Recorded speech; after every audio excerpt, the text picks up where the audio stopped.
Yung iba po sa atin familiar dito.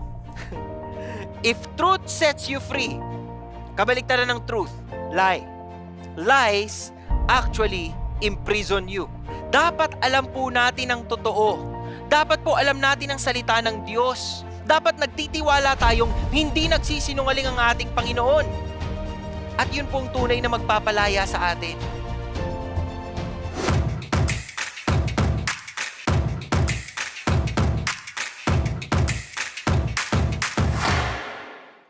Pinagpalang araw po sa inyong lahat na nakikinig ngayon dito sa CCF. Ngayong araw na to, napakahalaga po ng kaliwanagan. Dahil ang topic po natin, overcome blurred morality. Kapag po sinabi nating blurred ang morality, ang tanong sa akin Brother Paul, paano mo nasabing blurred ang morality? Ang morality po ay set of standards. Ito po ay pinaniniwalaan natin, sinusunod natin, ginagabayan po tayo nito para maayos po yung ating mga actions, mga behaviors natin.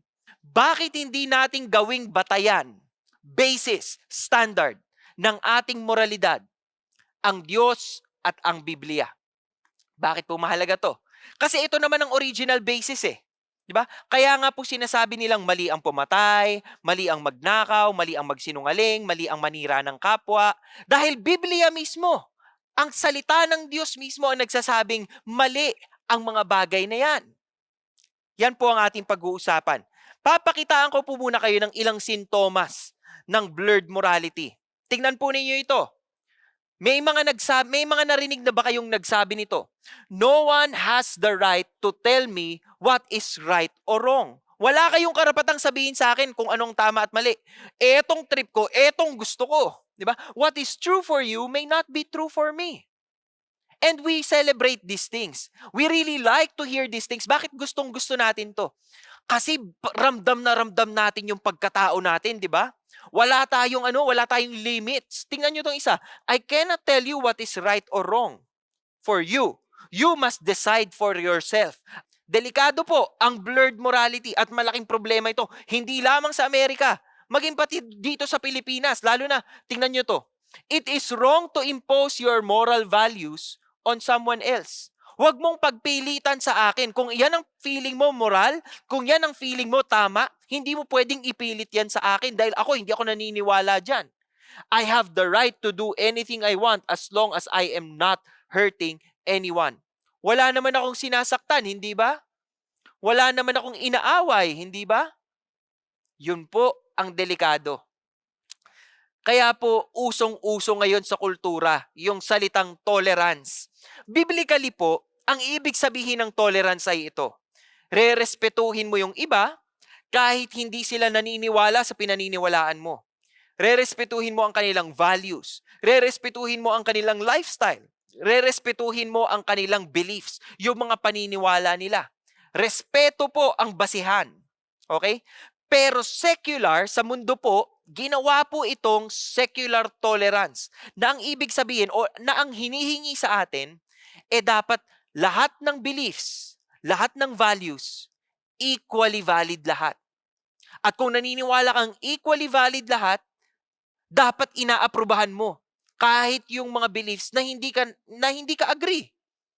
Hindi lang ka maniniwala, hindi kailangan ini-endorso mo rin, sinusuportahan mo rin. Kaya lumalabo po tayo. Kasi kumakapit tayo sa kultura. Tapos yung kultura na po ang nagdidikta sa atin kung anong tama at mali. Nalilito po tayo na magkaiba ang truth at saka ang beliefs. Pag sinabi po nating truth, ito po ay factual. Ito po ay realidad. Walang pwedeng bumaluktot sa katotohanan. Hindi po pwedeng opinion nyo lang, trip nyo lang paniwalaan. Hindi ba? Ang basihan ng truth ay facts. Facts rely on reality, realidad. Hindi po pwedeng trip-trip nyo lang. Ang una pong punto natin, realize truth matters. Importanteng bagay po, realize truth matters. At babalikan po natin ang original na kwento sa Biblia. Unang-unang kwento sa Biblia para po malaman natin kung ano talagang katotohanan. Buklatin niyo po ang inyong mga Bible sa Genesis chapter 3. At babasahin ko po sa ating screen ang Genesis chapter 3 verses 1 to 3. Sabi dito, "Now the serpent was more crafty than any beast of the field, which the Lord God had made. And he said to the woman," Indeed, eto na, serpent po ito, "Indeed, has God said," ano sinabi po nung serpent? "You shall not eat from any tree of the garden." Siyempre, sumagot po yung babae, si Eva.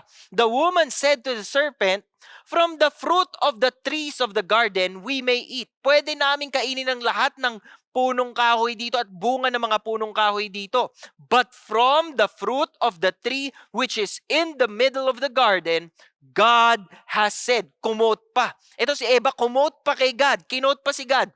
Sabi, "You shall not eat from it or touch it." Bakit ko po dinilawan yung or touch it?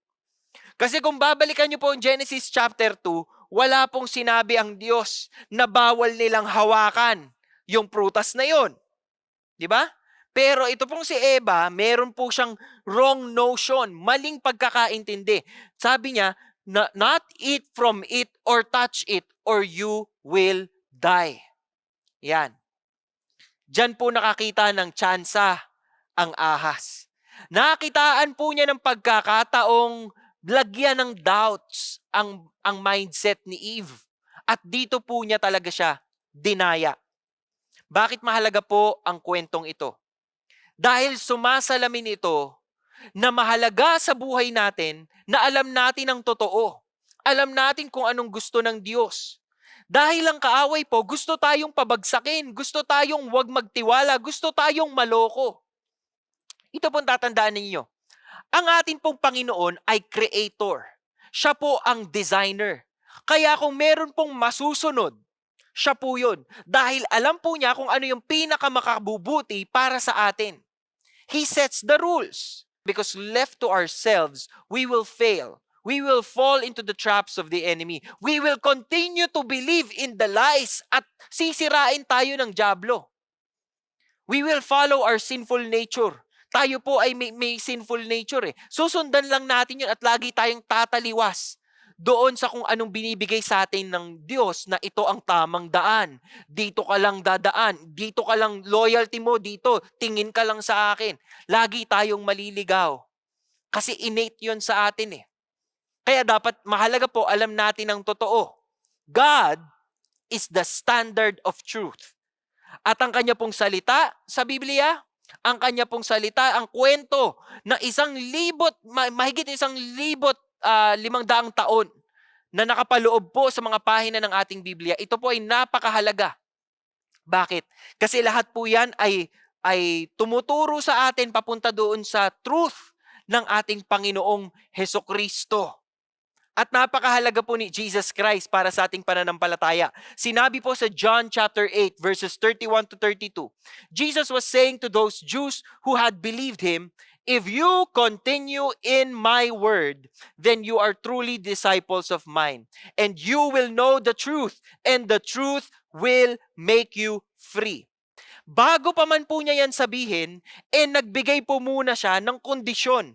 "If you continue in my word."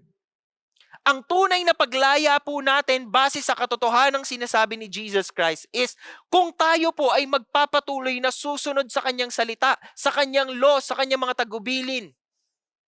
Napakahalaga pong dapat naiintindihan natin na yung mga utos ng Panginoong Hesukristo, yung laws ng Panginoong Diyos, ito po ay para sa ikabubuti natin. At yun po ang tunay na magpapalaya sa atin. Yung iba po sa atin familiar dito. If truth sets you free, kabaliktaran ng truth, lie. Lies actually imprison you. Dapat alam po natin ang totoo. Dapat po alam natin ang salita ng Diyos. Dapat nagtitiwala tayong hindi nagsisinungaling ang ating Panginoon. At yun pong tunay na magpapalaya sa atin. Sabi po ni Jesus Christ sa John 8:34 to 36, Jesus answered them, "Truly, truly, I say to you, everyone who commits sin is the slave of sin." Pero pagdating po ng verse 36, ang sabi niya, "So if the Son makes you free, you will be free indeed." Tunay kayong lumalaya sa piling ng Panginoong Hesukristo. Pangalawa po, pagkatapos po nating ma-realize that truth matters and the truth really sits in the personhood of Jesus Christ. The truth is really God's identity. Di ba? Na siya po ay makatotohanan. Ang susunod po nating kailangan gawin, we have to reject the lies of Satan. Napakatinding kalaban po ni Satanas dahil napakagaling niyang magsinungaling. Tingnan po ninyo ang nangyari sa Genesis 3 verses 4 to 6. Sabi po dito, the serpent said to the woman, "You surely will not die." Kasi sinabi po ni Eva, di ba? Naku, pag daw kami ay humawak niyan o di kaya kumain kami niyang prutas na yan, mamamatay daw kami. Anong sinabi po nung serpent? Anong sinabi ng diablo sa kanila? Nako, hindi totoo yan. Hindi ka mamamatay. O, tas ngayon, dinugtungan na po niya ng kasinungalingan.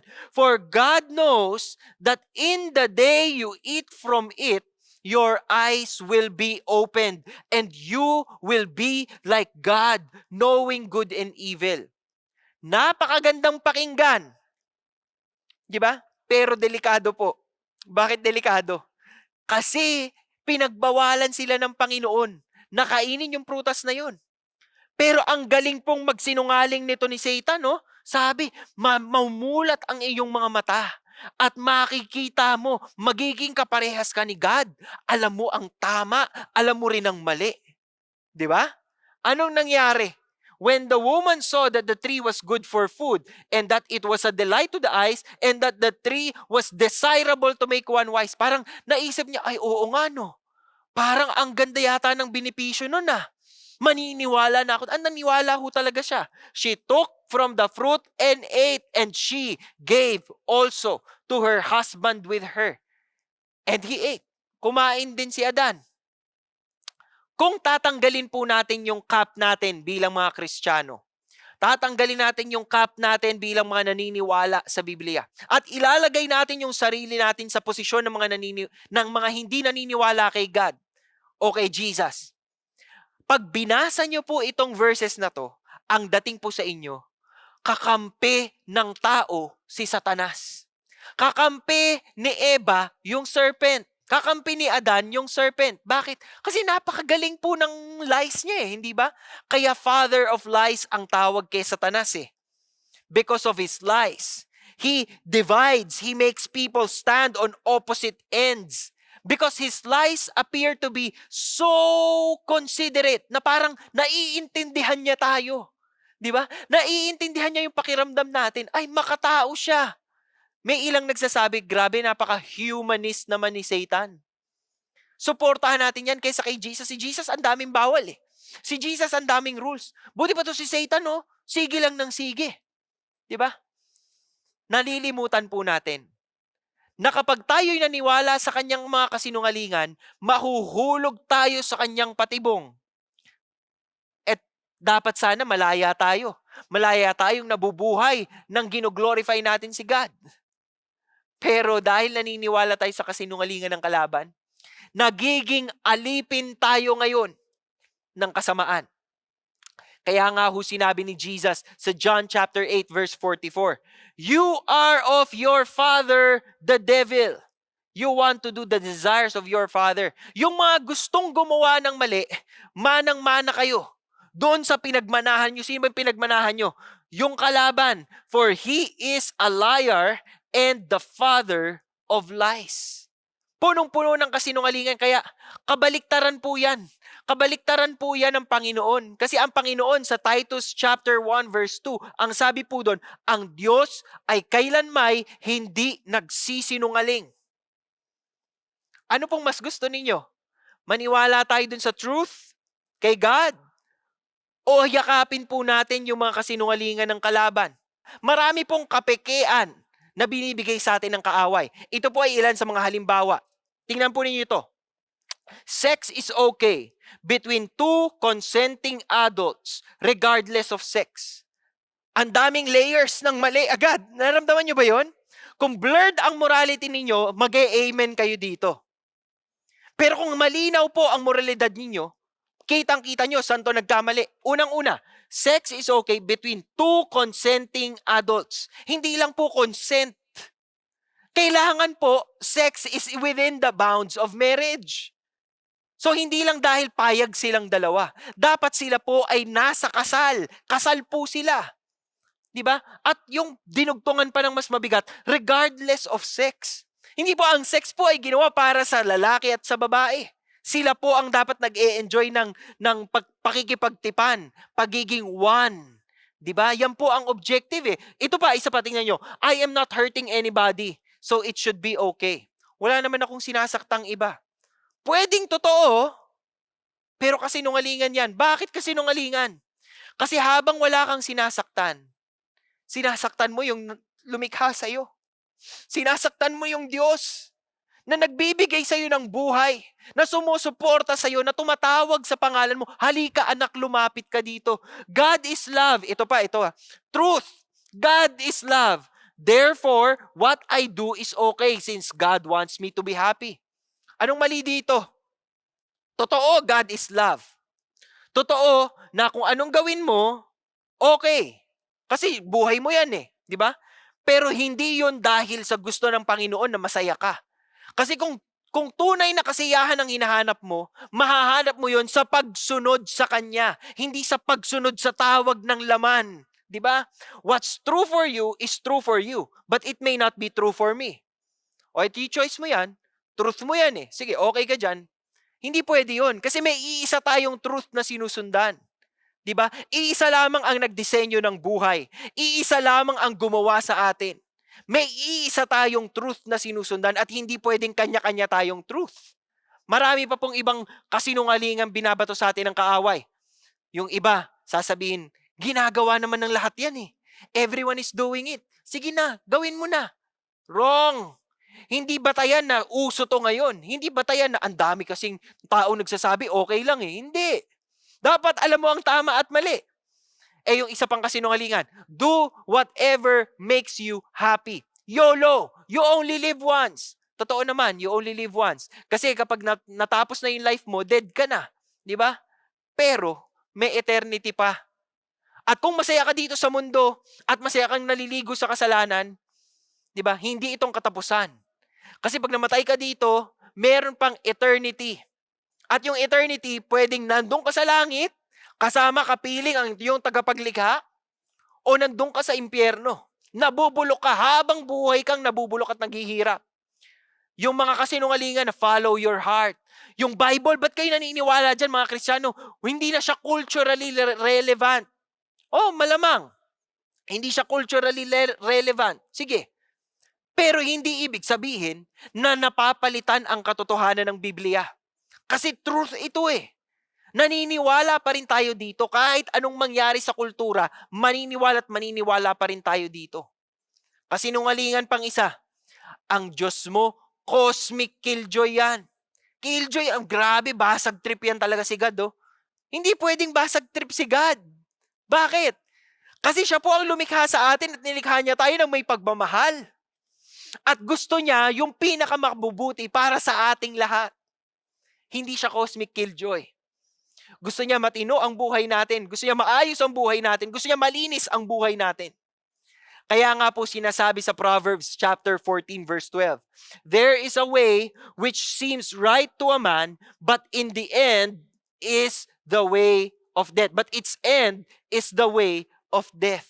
Delikado po. Kaya dapat nag-iingat tayo dahil may daang matuwid sa tingin ng tao. Ngunit kamatayan ang dulot nito. Kaya dapat nag-iingat tayo, chine-check natin. Lord, sumusunod ba ako sa iyo? Lord, naaayon ba sa salita mo itong mga desisyong ginagawa ko? Itong habits na ginagawa ko? Kasi ayokong lumabas doon sa disenyo mo. Ayokong lumabas doon sa katotohanan mo. Di ba? Sabi po ni Paul kay Timothy, sa kanya pong sulat, liham para kay Timothy, sa 2 Timothy 4 verses 3 to 4, sabi dito, for the time will come when they will not endure sound doctrine, but wanting to have their ears tickled. Gusto nyo kinikiliti ang inyong pandinig di ba? Gusto nyo inuuto kayo. They will accumulate for themselves teachers in accordance to their own desires, and will turn away their ears from the truth, and will turn aside to myths. Sinabi na po, nung unang panahon pa ni Apostle Paul para po kay Timothy, na ang tao po eventually gugustuhin nilang maniwala na lang sa kung anong gusto nilang paniwalaan. Aayawan na nila ang truth o ang katotohanan. Delikado po yan. Ang freedom po ay na-enjoy natin best if it is guided by principles. If it is guided by principles na makadiyos at makatao. Si God ang creator, so dapat siya ang nasusunod. Ikatlo at pinakahuling punto natin, you have to recognize God's love and goodness. Tingnan po ninyo ang sinabi patungkol sa atin pong Panginoon sa John 10:10. Sabi po, the thief comes only to steal, to kill, and to destroy. Pero yung hope po na kasunod nun ay napakaganda.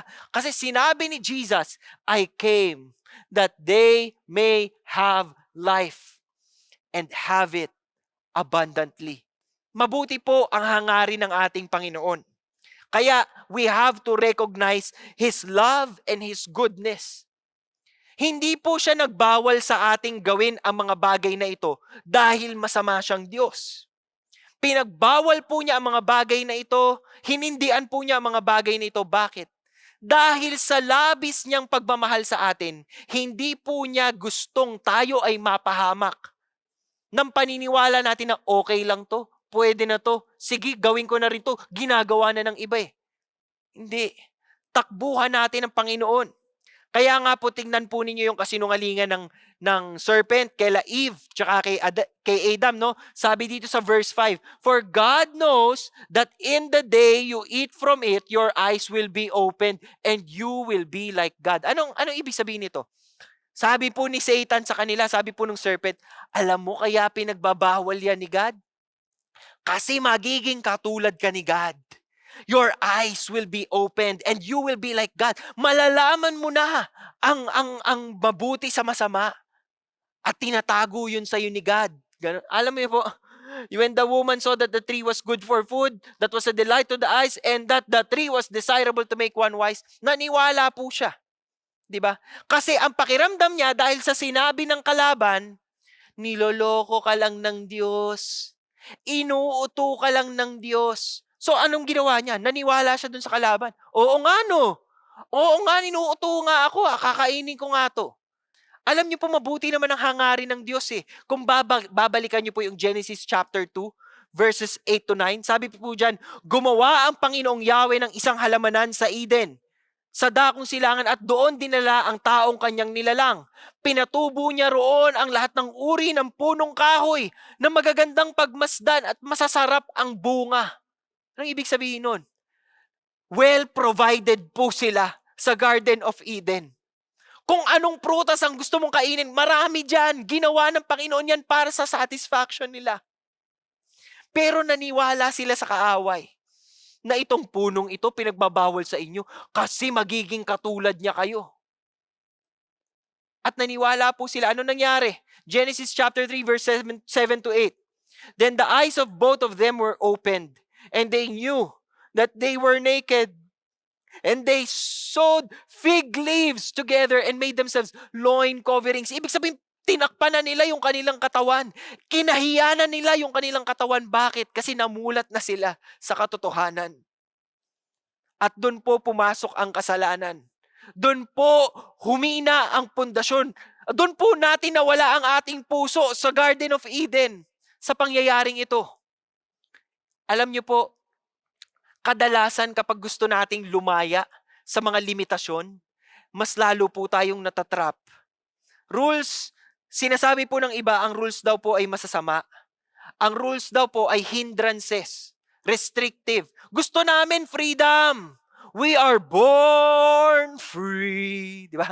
Dapat may abilidad tayong gawin kung anong gusto nating gawin. Walang rules, walang boundaries. Pero pag binigyan po tayo ng rules, binibigyan tayo ng truths, binibigyan tayo ng moral laws, hindi para maging killjoy ang Panginoon. Kaya po may mga rules at patakaran ng Panginoon para mas ma-enjoy natin ang buhay at hindi natin baliin yung disenyo niya. Kaya po may rules pagdating sa sex. Kaya po may rules pagdating sa marriage. Kaya po may rules pagdating sa kung paano tayo mag-worship sa Panginoon. Kaya po binigay ang mga laws na ito. Kaya po may 10 commandments. Hindi po para basagin ang trip natin, pero para ma-enjoy po natin yung buhay na dinisenyo ng Panginoon para sa atin.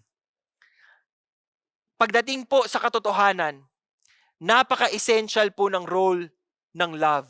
Sabi po ni Apostle Paul sa Ephesians chapter 4 verse 15, "But speaking the truth in love, we are to grow up in all aspects into Him who is the head, even Christ."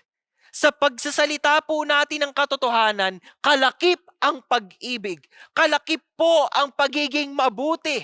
Kalakip po ang pagmamahal ng Panginoon. 'Di ba? Pag magkasama po ang truth at love, mas katanggap-tanggap po yan.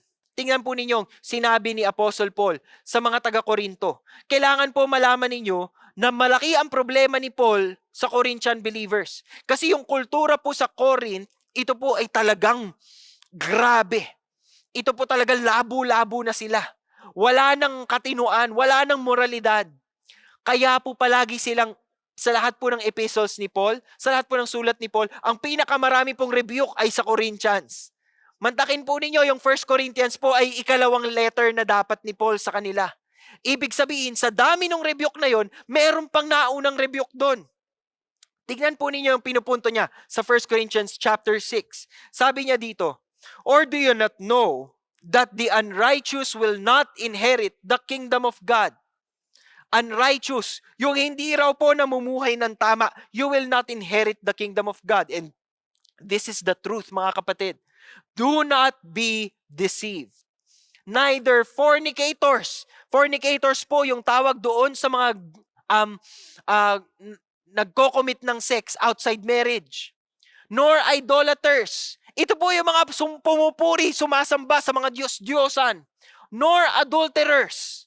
Ito po yung nangangalunya, nandadaya, nangloloko ng kanilang asawa, nor effeminate. Akala po natin yung salitang effeminate, ang ibig sabihin nito ay binaba ito. Di ba? Ay malambot ito. Pero alam niyo po ba, ang likas na word ng effeminate, yung Greek word niyan, ang dinidescribe po niyan, ito po yung mga batang lalaki na ginagamit po ng mas matatandang lalaki. Kasiraan sa disenyo ng Panginoon. Nor homosexuals, nor thieves. Nakita niyo po yun? Hindi natin hinighlight itong sin na to, kasi magkakasama silang lahat. Kahit yung mga magnanakaw, o yung mga covetous, o yung mga drunkards, revilers or swindlers, mga mapanirang puri. Those kinds will not inherit the kingdom of God. At matinding rebuke po ito. Matinding rebuke po ito kung nandiyan kayo ngayon sa buhay ninyo. Pero si Paul po, nagbigay pag-asa siya. Kadugtong ng verses na to, ang verse 11. At sinabi po niya, "Such were some of you. But you were washed, you were sanctified, but you were justified in the name of the Lord Jesus Christ and in the Spirit of our God." Ano pong sinasabi nito? Many times, Christians are accused of being, homophobic or judgmental because we find it difficult to explain the truth in love.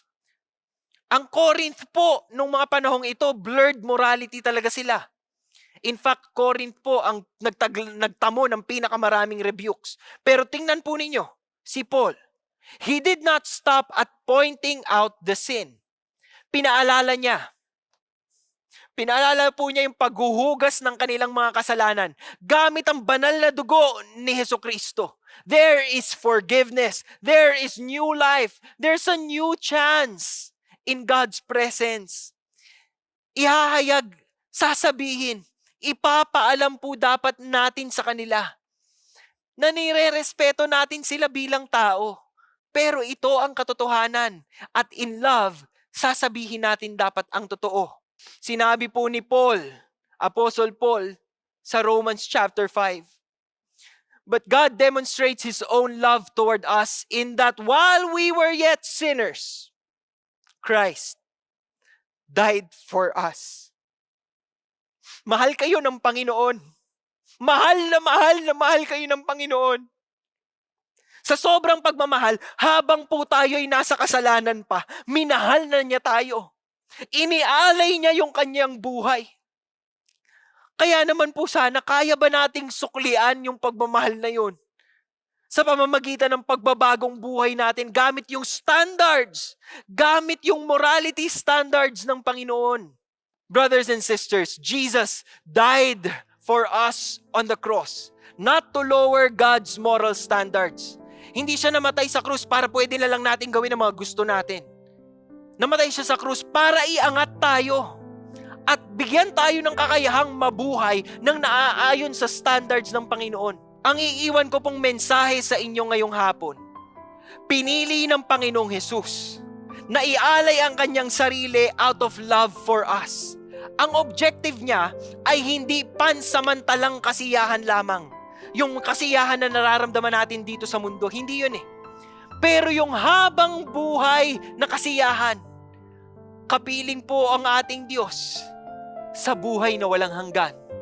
Buksan po ninyo ang inyong puso at tanggapin po ninyo ang katotohanan ng ibinibigay niya. Dahil sa katotohanan ng ating Panginoon, may kalayaan. Lalaya at lalaya tayo sa mundo ng kasalanan, sa buhay ng kasalanan, dahil po sa katapatan ng ating Panginoon. Tayo po ay magdasal. Panginoong Diyos na pinakamakapangyarihan sa lahat, pinupuri at pinapasalamatan ka namin sa araw na ito. Kinikilala namin, O Diyos, ang iyong hangarin ay mabuti, ang iyong plano ay mainam, at ang iyong katotohanan ay hindi kailanman nababali. Panginoon, lumalapit kami ngayon sa iyo. Inihihingi namin ng tawad ang mga kasalanan, ang mga paniniwala, ang mga habits, ang mga behaviors na hindi po kalugod-lugod sa inyo. At Panginoon, sa mga taong nagdarasal ngayon na hindi pa sumusuko sa inyo, hayaan po ninyong kunin nila ang pagkakataong ito, O Diyos, na sabihin, Panginoon, patawarin mo ko. Hindi kita sinusunod, sinusuway kita, at kinalilimutan kong mahal mo ako. Panginoon, tinatanggap kita bilang aking Diyos at tagapagligtas. Patawarin mo ko at linisin mo ko. Alisin mo po ang mga bagay na hindi kaaya-aya sa akin at bigyan mo po ako ng pagkakataong mabuhay. Mabuhay na kayo po ay pinapangaralan. Na mabuhay na kayo po ay kinikilala bilang Diyos, bilang tagapagligtas. At makita nawa ng ibang tao sa aming buhay na tunay nga pong binago nyo kami. At yun po ang pinakamagandang handog na yayakapin namin ngayong araw na ito. We worship you and adore you. In Jesus' name we pray. And all of God's people say, Amen and Amen. Mga kapatid, ito po ang discussion questions na pwede nyong gamitin para mas maintindihan po ninyo itong aral na pinag-usapan natin ngayon. Ang una pong tanong, why should God's Word be our standard in setting what is right and what is wrong? Bakit po salita ng Diyos ang dapat sinusunod natin? Pagtingin natin ng tama at mali, bakit itong batayan? Pangalawang tanong po, in what ways can you be more sensitive in discerning Satan's lies? Paano nyo ba talaga matutuklasan at mapipinpoint na ito'y mga kasinungalingan ng kaaway? At ito'y dapat hindi ko pinaniniwalaan. Paano nyo po magagawa iyon? Pangatlo po, how can you share God's truth with others in a loving way? Paano nyo po sa palagay ninyo maibabahagi ang katotohanan galing sa Panginoon sa mga tao na malamang ay hindi masyadong agree dito at gagawin nyo siya in a loving way, mapagmahal at kinoconsider nyo yung kanilang kalagayan? Diba? Pag-usapan po nyo ito at sana may matutunan po kayo sa isa't isa. God bless your discussions po, mga kapatid.